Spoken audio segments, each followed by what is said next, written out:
Shalom Bapak Ibu Saudara-saudari yang terkasih di dalam Tuhan. Selamat datang di Gereja Yesus Gembala. Mari kita ikuti ibadah virtual hari ini. Mari kita siapkan hati kita. Mari kita berdoa bersama. Tuhan Yesus, Tuhan kami yang kudus. Terima kasih Tuhan karena Engkau telah menyertai kami sepanjang hari ini ya Yesus. Tuhan, berkatilah jalannya ibadah ini dari awal, pertengahan, hingga akhir ya Yesus. Tuhan, basuh jamah kami dengan darah-Mu yang kudus.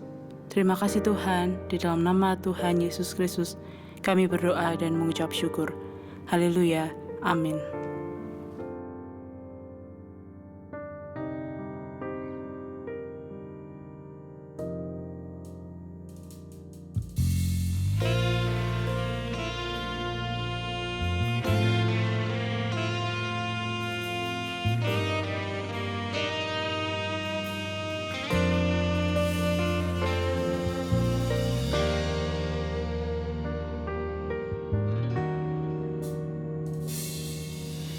Tuhan Gembala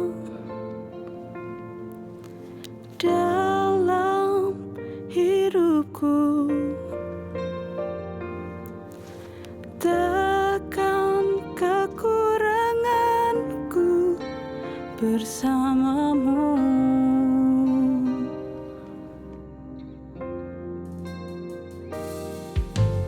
Tuhan Gembala, tuntun langkahku di padang rumput hijau, baringkanku.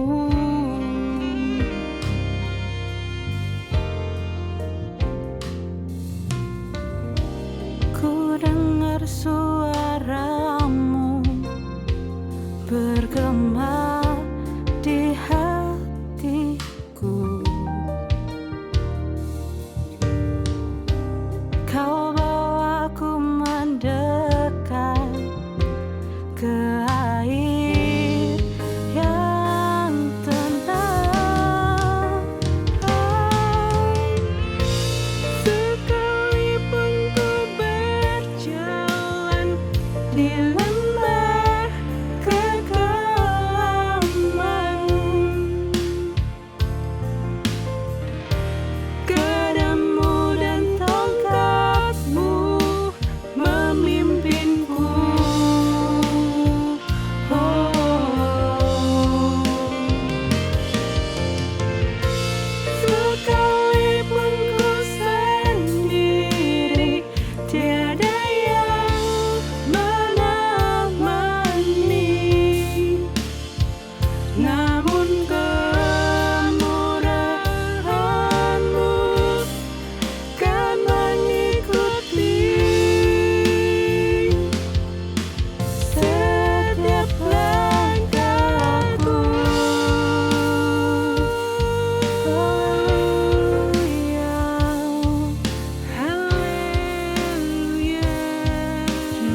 pahami, meski di tengah taufan, tetap ku rasa senang dan heran. Sukacita dalam Tuhan melampaui pikiranku, damai surga di dalamku memelihara hidupku.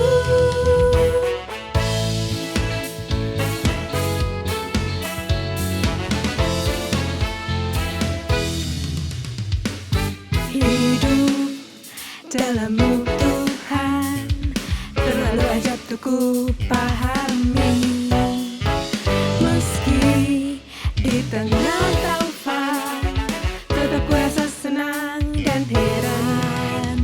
Sukacita dalam Tuhan melampaui pikiranku, damai surga di dalamku memelihara hidupku. Tuhan sudah mengasihiku, takkan pernah ladang sukacitaku. Mari sama-sama kita angkat pujian ini, karena Tuhan telah senantiasa mengasihi kita. Amin.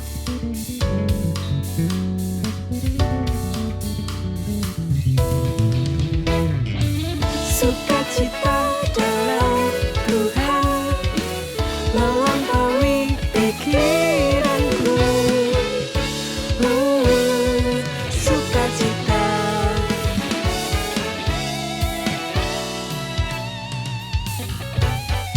Sukacita dalam Tuhan melampaui pikiranku, damai surga di dalamku memelihara hidupku.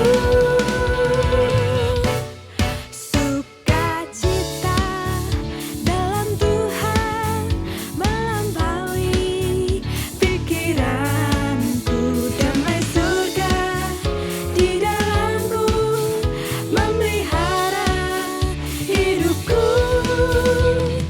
Tuhan sudah mengasihiku, takkan pernah ladang sukacitaku.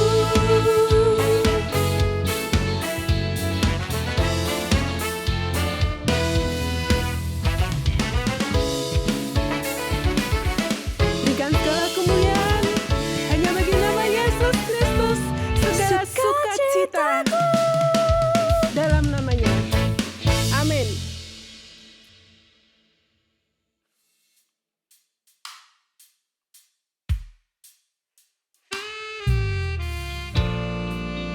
Mari masuk lebih dalam lagi ke hadirat Tuhan. Engkau yang melawat kami ya Yesus. Ini pujian dan penyembahan kami Tuhan.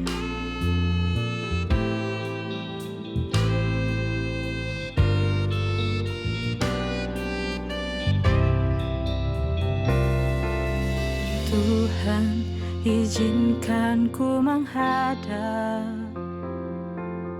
masuk indah hadir-Mu. Ku rindu nyanyikan mazmur bagi-Mu, dan ku nanti kasih-Mu melawatku.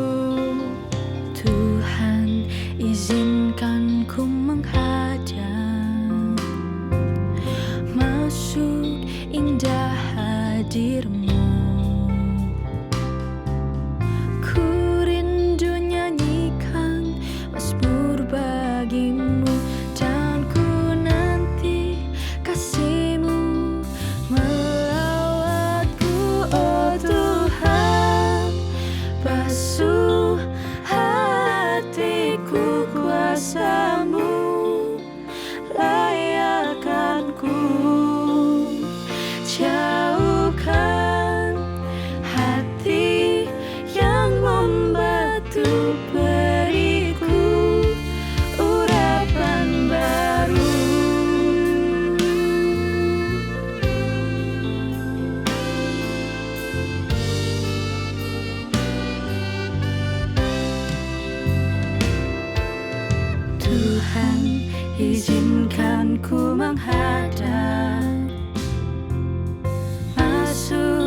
indah hadir-Mu. Ku rindu nyanyikan mazmur bagi-Mu, dan ku nanti kasih-Mu melawatku, oh Tuhan. Basuh hatiku kuasa-Mu, layakkan-Ku. Jauhkan hati yang membatu, beriku urapan baru. Oh Tuhan, basuh hatiku kuasa-Mu, layakkan-Ku. Jauhkan hati yang membatu, beriku urapan baru.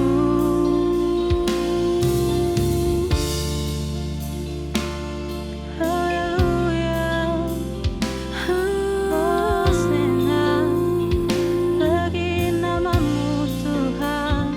Jamah kami,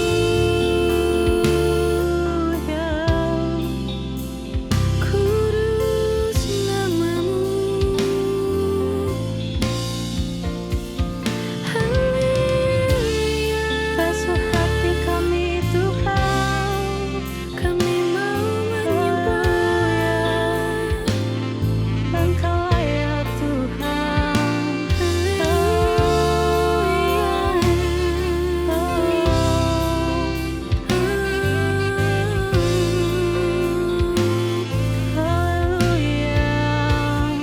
Oh Tuhan, basuh hatiku kuasa-Mu, layakkan-Ku.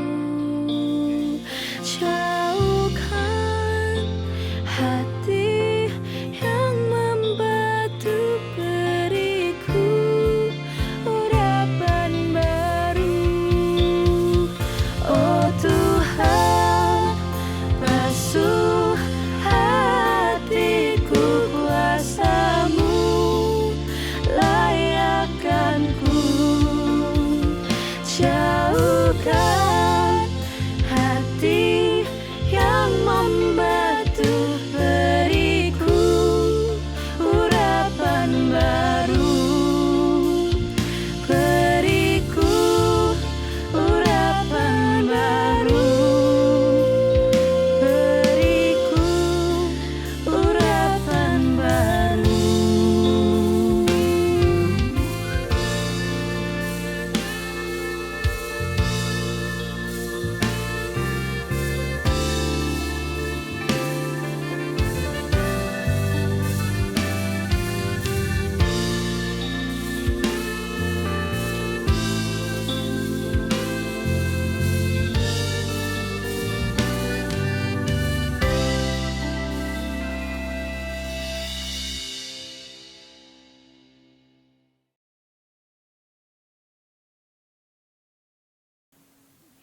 Shalom Bapak Ibu Saudara sekalian, selamat datang di ibadah virtual Gereja Yesus Gembala. Tidak terasa kita sudah masuk di bulan April. Di bulan April ini kita punya satu tema, yaitu belajar berkorban. Diambil dari Lukas pasal 21 ayat yang keempat, dikatakan demikian. Sebab mereka semua memberi persembahannya dari kelimpahannya, tetapi janda ini memberi dari kekurangannya, bahkan ia memberi seluruh nafkahnya. Bapak Ibu Saudara, kalau kita lihat dalam kehidupan kita, berkorban itu merupakan hal yang sudah harusnya ada sebagai orang yang disertai oleh Tuhan.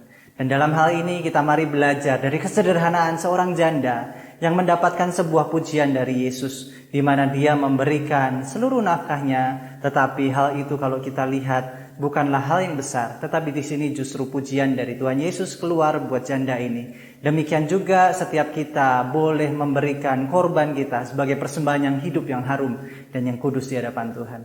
Mari kita siapkan hati kita untuk kita terima firman Tuhan. Bapak, terima kasih kalau pada kesempatan kali ini kami boleh mendengarkan firman-Mu.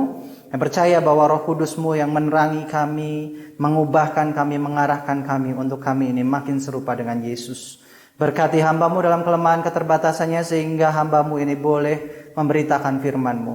Berkati juga setiap umat-Mu dengan hati yang tenang, hati yang kudus untuk mendengarkan firman Tuhan. Sehingga hati kami ini adalah seperti tanah yang subur. Dan saat benih firman-Mu itu jatuh dalam tanah hati kami akan berbuah berkali-kali lipat bagi kerajaan-Mu.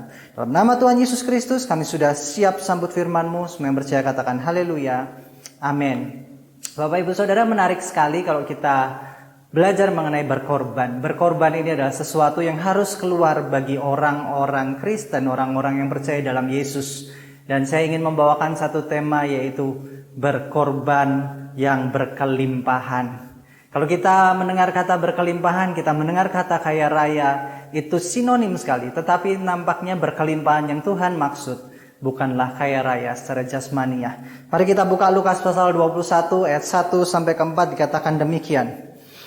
Ketika Yesus mengangkat mukanya, ia melihat orang-orang kaya memasukkan persembahan mereka ke dalam peti persembahan.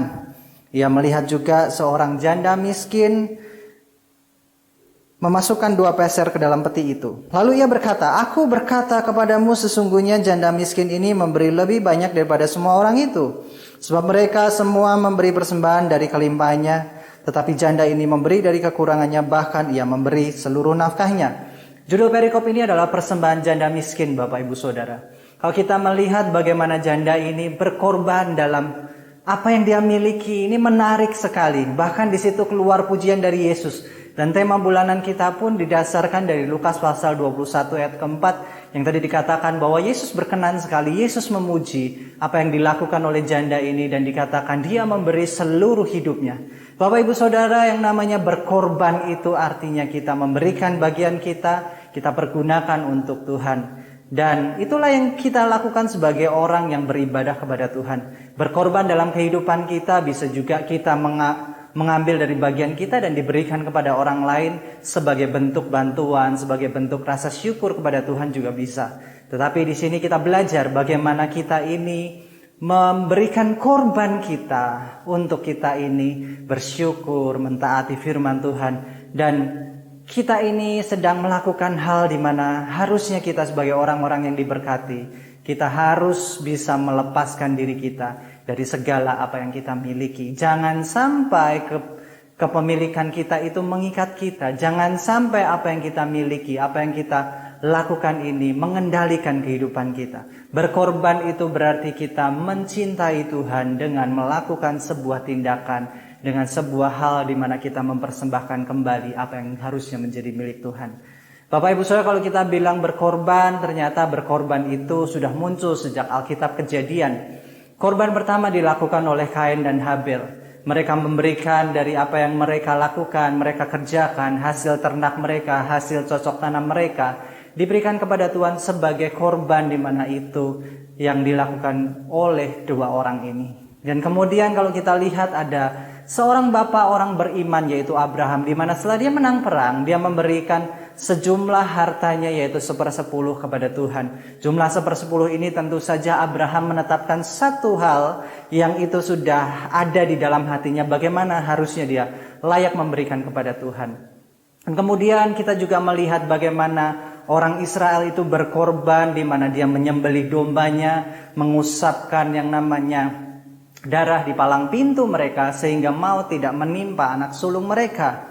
Dan juga pada waktu itu, waktu Musa keluar dari Mesir, masuk dalam perjalanan masuk tanah perjanjian, diaturlah korban-korban itu harusnya bagaimana. Dan semua korban yang dilakukan manusia itu ternyata tidak sempurna di hadapan Tuhan. Dan pada waktu perjanjian baru, maka ada korban yang sempurna, korban yang berbeda. Harusnya korban itu muncul dari manusia karena ingin bersyukur. Tetapi karena manusia tidak bisa memberikan korban yang bisa menyukakan hati Allah atau sesuai dengan standarnya Tuhan, maka Tuhan mengaruniakan anaknya yang tunggal sebagai korban penebus dosa. Bapak Ibu Saudara, kalau kita lihat, korban manusia itu tidak akan pernah sempurna. Korban yang kita lakukan tidak akan pernah mendapatkan sesuatu yang istimewa di hadapan Tuhan.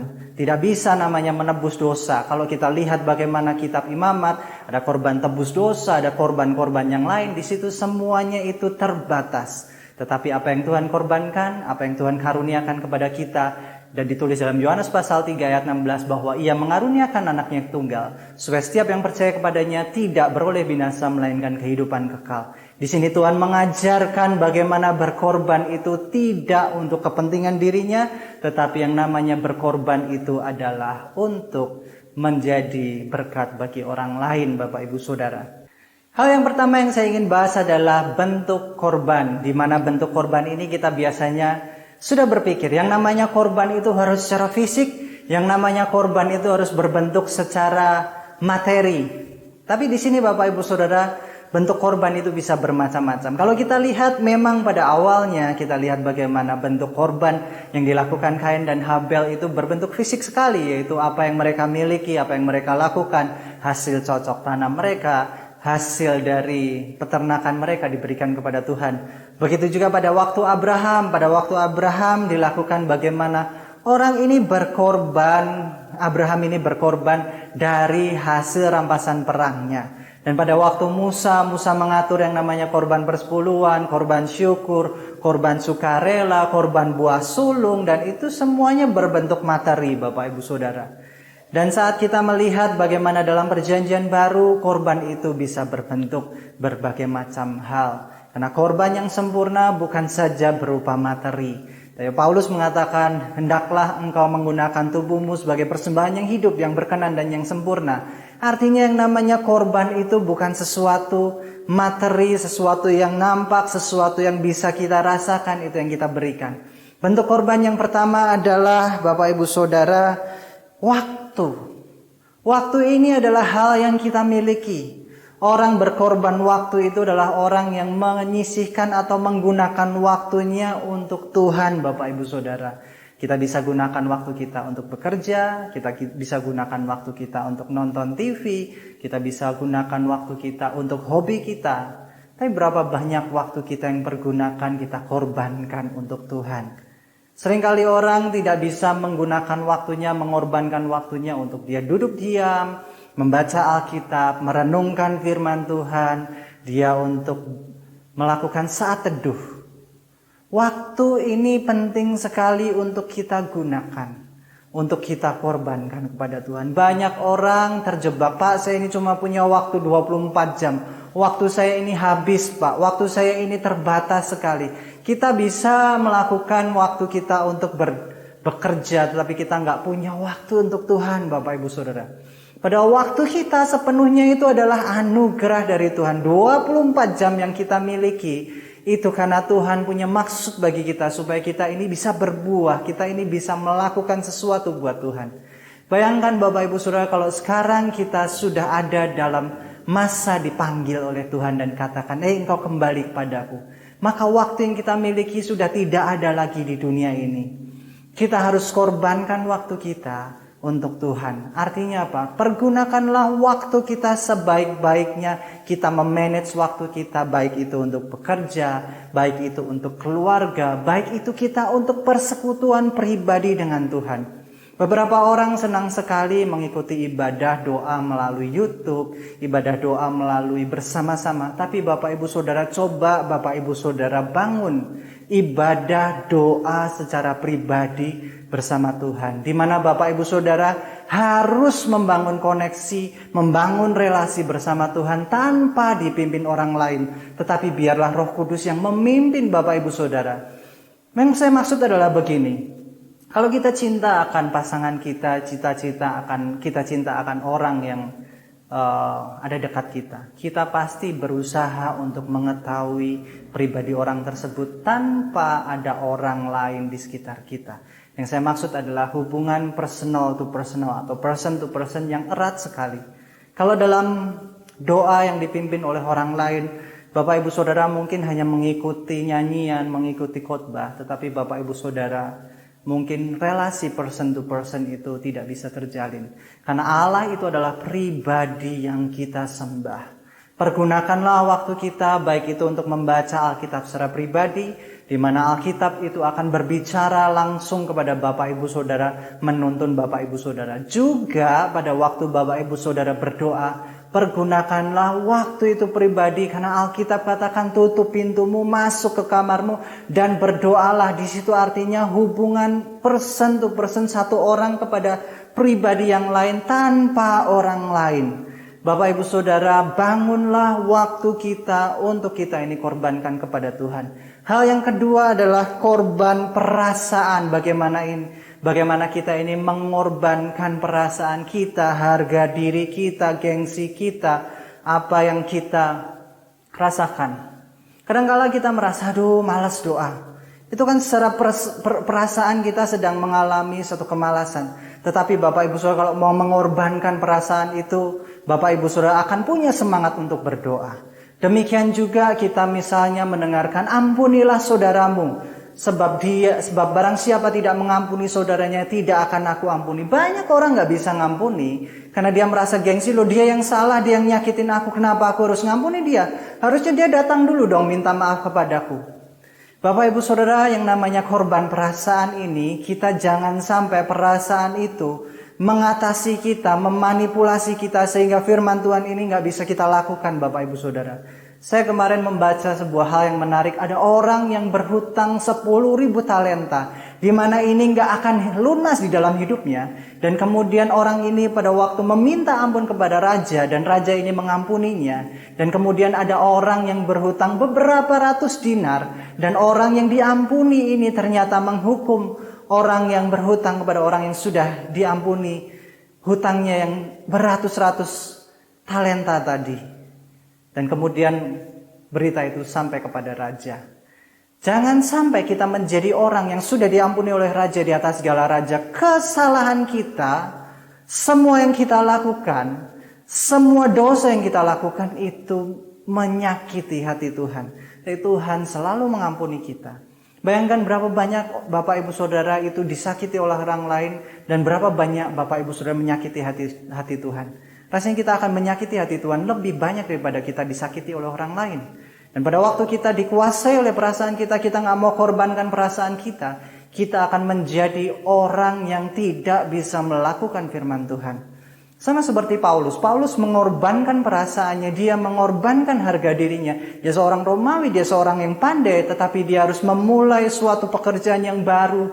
Kenapa? Karena panggilan Tuhan di dalam hidupnya begitu nyata, Bapak Ibu Saudara. Saat dia dipanggil oleh Tuhan, dia korbankan perasaannya, dia korbankan harga dirinya, dia korbankan segalanya, dan dia mengikuti Tuhan dan melakukan penginjilan. Di sini Bapak Ibu Saudara kita lihat bagaimana dalam kehidupan kita ini juga mengorbankan perasaan kita. Hal yang ketiga adalah kita mengorbankan talenta kita, kemampuan kita. Bapak Ibu Saudara, kita ini diberkati dengan banyak sekali kemampuan. Bapak Ibu Saudara bisa bersumbangsi dalam kehidupan Bapak Ibu Saudara, berorganisasi, bergereja, talenta. Di Gereja Yesus Gembala, puji Tuhan, banyak sekali talenta-talenta yang ada di dalamnya. Orang yang bisa ahli dalam membuat video, dalam edit video, kemudian juga ada orang yang ahli di dalam musik, ada orang yang ahli di dalam menyanyi, ada orang yang ahli-ahli di dalamnya, dan mereka menyumbangsihkan, mereka mengorbankan talentanya, mereka mengasah talentanya di dalam gereja. Mereka melayani melalui talenta mereka yang tepat. Di sini Bapak Ibu Saudara kita belajar, ternyata berkorban itu bisa juga dengan kemampuan kita. Kita mungkin gak hitung-hitungan sama gereja. Biasanya kalau di luar ada tarifnya khusus, begitu masuk gereja dia bilang, ya sudah Pak, gak apa-apa, nanti gereja punya kemampuan berapa, dan itu boleh menjadi berkat bagi gereja dan orang yang ada melayani di gereja.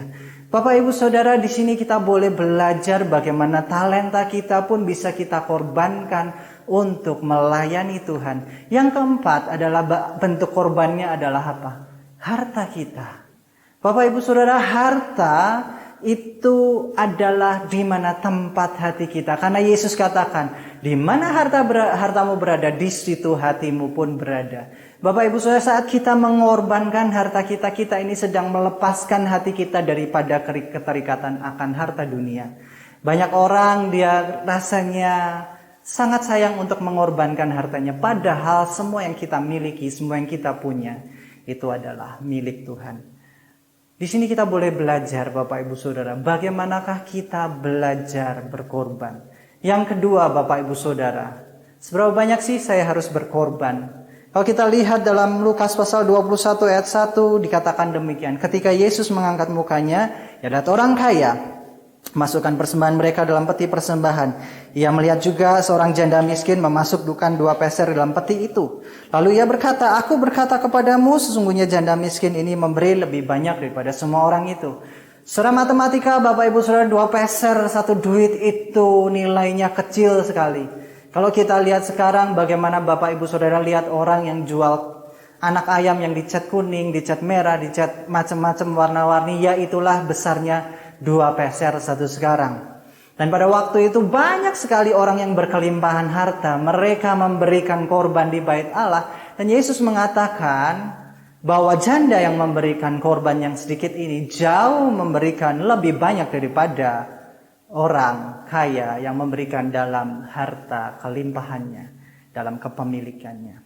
Secara matematis gampangannya gini. Angka 1000 harusnya lebih besar daripada angka 10. Tapi Yesus katakan angka 10 di mata Tuhan bisa jauh lebih besar daripada 1000. Menarik sekali matematikanya Tuhan Yesus ini. Kenapa? Karena Tuhan Yesus gak ingin dalam kehidupan kita menjadi orang yang sangat hitung-hitungan dengan Tuhan.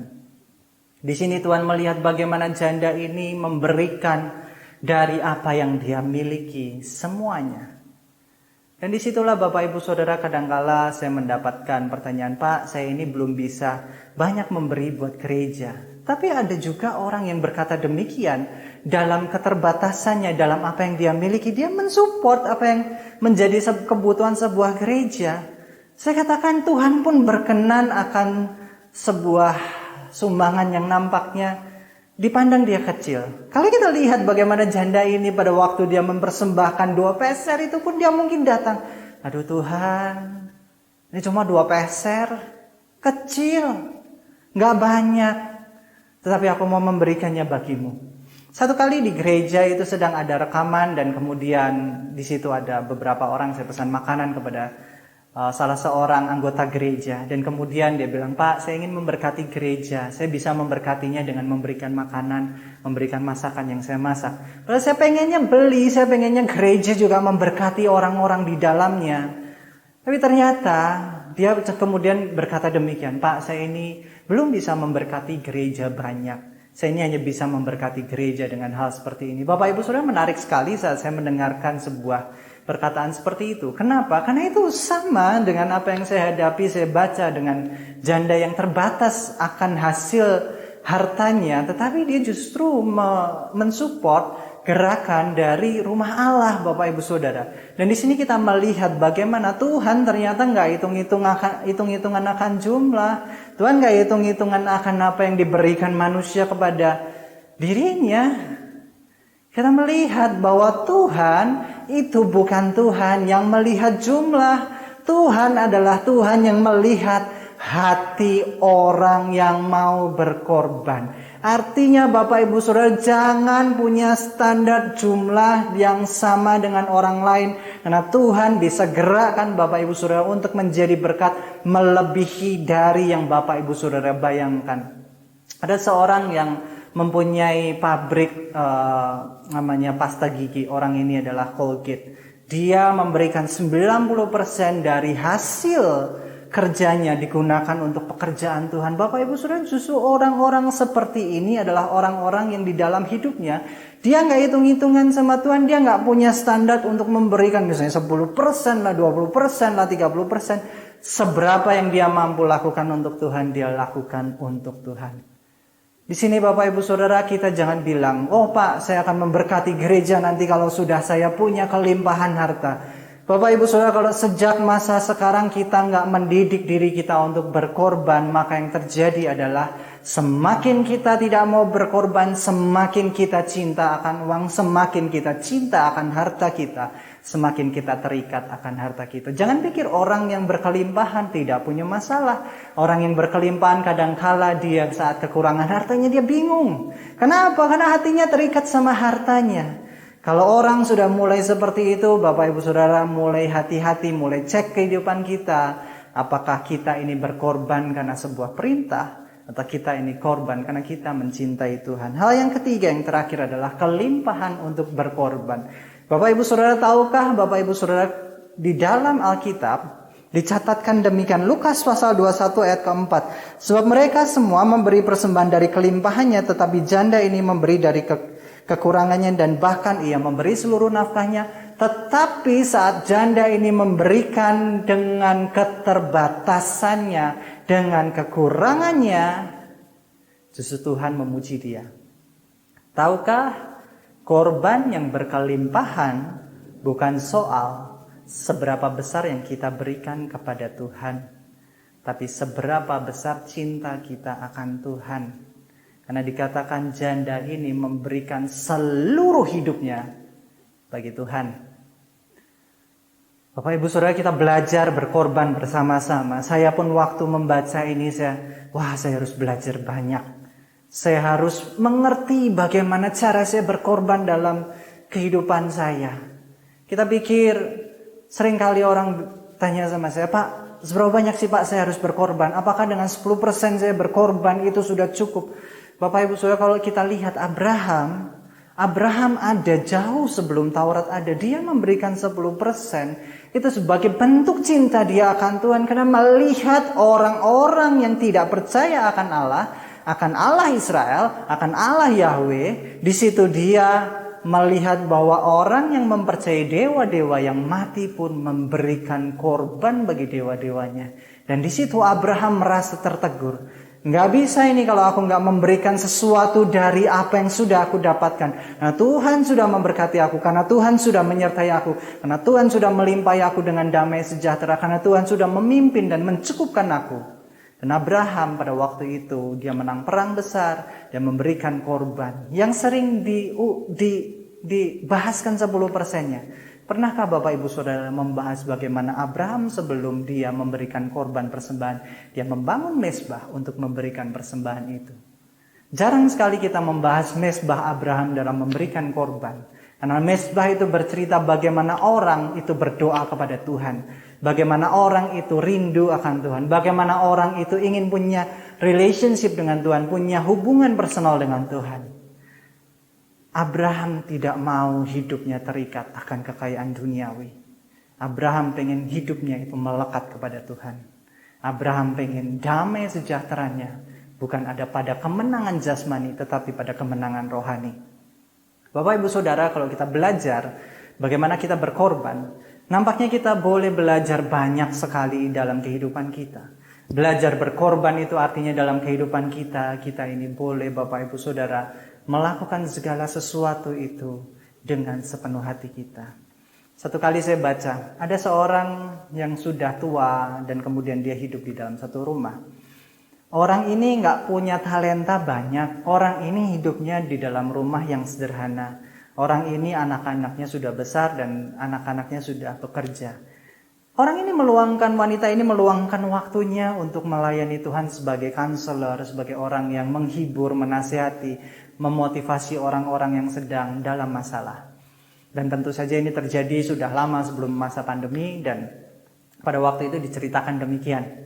Wanita ini dalam masa tuanya, dia menerima orang-orang untuk dimotivasi. Bagaimana orang yang kehilangan motivasi bekerja, diajak ngobrol, kemudian diberi bagaimana caranya, kemampuan-kemampuan yang dia bisa berikan. Kemudian dalam waktu konseling ini, setiap orang yang datang untuk membutuhkan motivasi dan membutuhkan konseling dari wanita ini tidak pernah pulang dengan tangan kosong.